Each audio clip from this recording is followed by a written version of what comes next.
In the annals of history, few names evoke as much dread as Joseph Mengele, the Angel of Death. For decades, he was one of the world's most hunted men, yet for years, he lived in plain sight. Buenos Aires, 1958. The Argentinian capital was a magnet for Nazi war criminals, fugitives like Dr. Joseph Mengele. He enjoyed a luxurious life, well-connected with other Nazis, and in 1958, the most hunted man in the world was in the telephone book. But everything changed in 1959. West Germany indicted him for mass murder and cruel medical experiments on children as young as 5. Germany demanded his extradition, making him feel profoundly unsafe.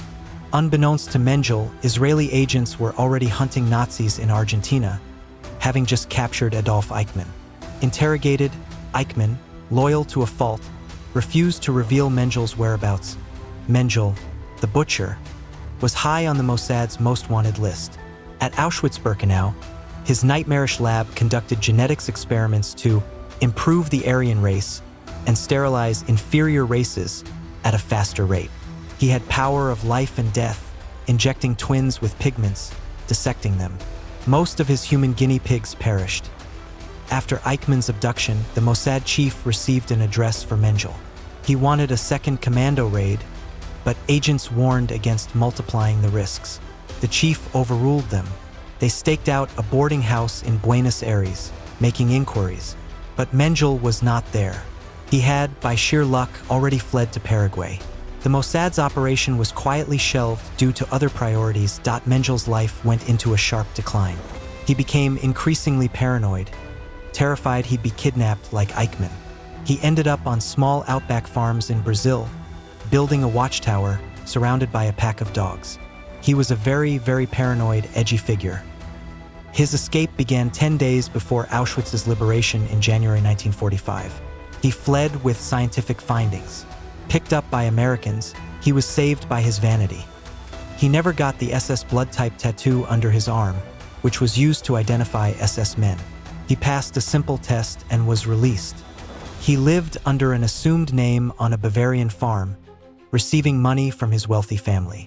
A family retainer helped him flee through Austria and Italy to Genoa. He sailed to Buenos Aires in August 1949 under an alias. Those first 10 years in Argentina were very good, but after Eichmann's kidnapping, his world crumbled. There is nothing that scared the Nazi war criminals in South America more than that indictment. Mengele grew isolated, depressed, ending up in a modest bungalow. Ironically, his legend, fueled by Nazi hunters like Simon Wiesenthal, became outlandish, a powerful Nazi hiding in a jungle fortress. But he lived a fairly squalid life, chewing his mustache so much he ended up with a hairball. He was not a jungle Nazi with a huge estate. He was a little old man with a hairball. 40 years after the Third Reich fell, Mengele was still rumored to be everywhere, but no one was seriously hunting him. In 1985, Auschwitz survivor Eva Kor led a mock trial for Mengele. Her testimony, and that of 105 others, detailed his immaculate uniform, his chilling presence, and his torturous experiments on twins. This generated renewed pressure, spurring a multi-million-dollar reward. Law enforcement from Germany, Israel, and the US met. They acted on a tip. Hans Sedlmayr, Mengele's fixer, had let slip he'd been supporting him. German agents raided Sedlmayr's home, finding letters. One mentioned the death of our common friend, suggesting Mengele died in Brazil in 1979. Sedlmayr was arrested. His address book led to the Bossard family in Sao Paulo, who initially denied everything but eventually admitted sheltering Mengele and revealed his burial site in a common cemetery. A 6-year-old corpse was exhumed and Mengele's skull photographed. Questions lingered. Many believed he could have staged his death. An international task force with top forensic pathologists and dental experts compared the skull to photos. But it took definitive genetic testing in the early 90s to prove, beyond doubt, these were Mengele's bones. Science caught up. Joseph Mengele was dead. The full details of his pitiful death were revealed. At Bertioga Beach, Brazil, in 1979, he went for a swim, something he usually avoided for fear of being spotted. The current was very strong. He swam out too far. He had a stroke while swimming and died in the water. had his family cremated him as they considered his death might forever remain a mystery. The victims were denied a trial, but Mengele lived a bitter, unhappy, paranoid life that, for some, was its own justice. Many Nazi criminals remained unpunished, living openly in Germany. But Serge and Beat Klarsfeld, a French-German couple, committed their lives to changing that. Kurt Lischka, Gestapo chief of Paris, was responsible for orchestrating the murder of 33,000 French Jews. After the war, he was released by Czech authorities in 1950 and lived openly in Cologne as a prosperous businessman, a finance executive. A legal loophole protected him. He was convicted in France but safe in Germany. The Klarsfelds wanted to shame Germany into adopting a new law. They filmed Lischka, capturing him running like a squirrel from their camera. It was clear he was a criminal, fearful of the truth. Their film got little traction. Frustrated, they planned to kidnap him and bring him to France. The attempt was bungled. Lischka cried for help, a policeman appeared, and they fled, but Beat stayed behind. Beat returned to Cologne, claimed responsibility, and was arrested, spending 2 weeks in prison. This embarrassment, coupled with massive protests and media attention, forced her release. The Klarsfelds faced threats. A bomb, disguised as chocolates, was sent to their Paris apartment. They pushed on. In 1973, Serge, a Holocaust survivor whose father died in Auschwitz, traveled alone to Cologne with a pistol. He confronted Lischka by his car, shoving the gun in his face. Lischka's eyes bulged. Serge decided not to kill, calling it an act of despair. It was a symbolic murder. We want justice, we don't want revenge. Eventually, in January 1975, the Klarsfeld Law was passed, 5 years after their campaign began. In July 1978, German police arrested Kurt Lischka. His 1979 trial in Cologne saw French concentration camp inmates attend in their uniforms. The Klarsfelds chartered a symbolic train of 1,500 Jews from France. After 9 years, Lischka and 2 co-defendants were found guilty. Lischka was sentenced to 10 years, serving 5 due to ill health. He died in a nursing home. The Klarsfelds had obliged a new Germany to confront its past. Paul Touvier, a Nazi collaborator and leader of a pro-Nazi paramilitary force, was France's most notorious war criminal. He murdered Jews and resistance fighters, including 7 Jews shot in retaliation. For decades, he remained at large, faking his own death and sheltered by elements within the French Catholic Church.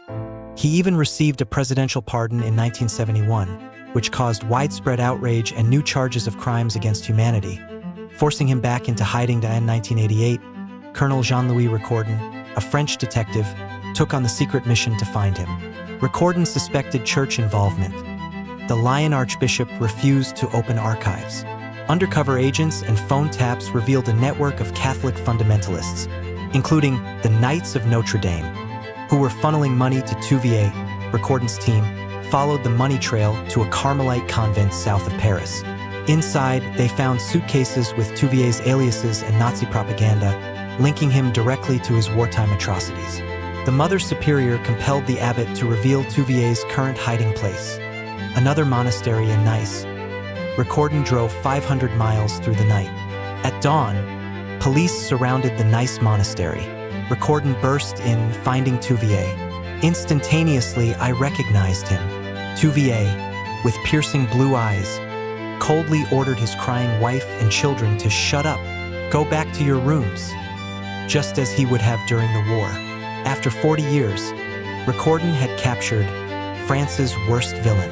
Touvier's 1994 trial in Versailles revealed his green notebooks, proving he remained ideologically frozen in the past, a hateful man. He was found guilty of crimes against humanity and sentenced to life in prison, an historic verdict for a French citizen. Franz Stangl, commandant of Treblinka, oversaw the deaths of 800,000 people. Simon Wiesenthal, the legendary Nazi hunter, received a tip from an informant. Stangl was in Sao Paulo, Brazil, living a comfortable life among a large German community. Wiesenthal, whose family perished in the Holocaust, began the hunt. Stangl, an SS member, had overseen the gassing of disabled people at Hardheim Castle, then commanded death camps like Treblinka. Jews were lured to a fake station, then gassed and burned within 30 minutes. Stangl, dressed immaculately, oversaw the process. After the war, Stangl escaped a U.S. POW camp and used the Vatican Rat Line, aided by Bishop Udall, to reach Syria, then Brazil in 1951. In 1967, Brazil agreed to arrest Stangl. Sao Paulo police staked out his home. He was arrested returning from work, bundled into a squad car as his daughter screamed. Stangl insisted he was just obeying orders. In June 1967, Stangl was extradited to Germany. His trial exposed the horrors of Treblinka. In 1970, he was found guilty of murdering 900,000 people and sentenced to life. For months later, in a prison interview, Stangl dropped a bombshell. He revealed his old friend, Gustav Wagner, was also living in Sao Paulo. Stangl died of a heart attack at 63. Gustav Wagner, the Beast, was Stangl's deputy at Sobibor, a sadistic mass murderer responsible for over 200,000 deaths. Survivors recounted his brutality, shooting fathers and sons with one bullet or mothers and babies. Like Stangl, Wagner used the rat line to escape to Brazil. Living near Stangl, Wiesenthal's hunt for Wagner went cold for 7 years. A newspaper article about a Hitler birthday party in Brazil offered a lead. Wiesenthal devised a ploy. He sent a photo of another man to the paper, falsely identifying him as Wagner and urging its publication. He aimed to smoke him out. The story ran: the man in the photo was murdered. Wagner, nervous, turned himself in to the police. Sobibor survivor Shlomo Smajner, by a remarkable coincidence, saw Wagner on TV, traveled to Sao Paulo, and identified his tormentor. Wagner, confronted, arrogantly told Smajner, "You should be grateful to me. I let you live." Wagner was held for extradition, but the Brazilian Supreme Court, for technical reasons, refused. Released, Wagner became increasingly suicidal, attempting it multiple times. He was found dead with self-inflicted knife wounds, a supposed suicide, though many suspect murder. Smajner, with a sly smile, recounted the suicide by stabbing himself in the chest. Wagner escaped justice through trial, but his end was violent. Simon Wiesenthal, having brought hundreds of Nazis to justice, considered Stangl and Wagner, with 1 million lives on their conscience, among his most important captures. He symbolized the hunt when others had forgotten and outlived most of his targets, dying at 96. The world now knows.